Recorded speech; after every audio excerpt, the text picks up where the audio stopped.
హైదరాబాద్లో భారీగా వర్షపాతం నమోదైంది. ముషీరాబాద్ బన్సీలాల్పేటలో అత్యధిక వర్షపాతం నమోదైంది. బన్సీలాల్పేటలో 8.7 సెంటీమీటర్ల వర్షపాతం నమోదైనట్లు వాతావరణ కేంద్రం తెలిపింది. ఇక హిమాయత్ నగర్, జీహెచ్ఎంసీ పరిసరాల్లో 7.8 సెంటీమీటర్ల వర్షపాతం కురిసింది. లిబర్టీ ప్రాంతంలో 6.4 సెంటీమీటర్లు, మెట్టుగూడలో 5.7 సెంటీమీటర్ల వాన పడింది. అడిక్మెట్లో 5.6 సెంటీమీటర్లు, నాంపల్లి, ఆసిఫ్ నగర్లో 5.5 సెంటీమీటర్లు, శేర్లింగంపల్లి, మియాపూర్లో 5.3 సెంటీమీటర్ల వర్షపాతం నమోదైంది.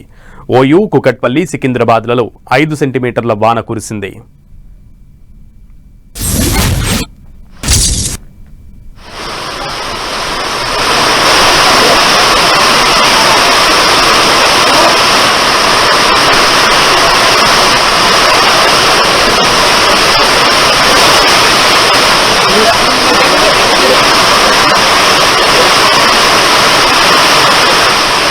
హైదరాబాద్లో భారీగా వర్షపాతం నమోదైంది. అటు ఓయూ, కుకట్పల్లి ప్రాంతాల్లో 5 సెంటీమీటర్ల వర్షపాతం నమోదైతే అత్యధికంగా ముషీరాబాద్లో చోటు చేసుకుంది వర్షం.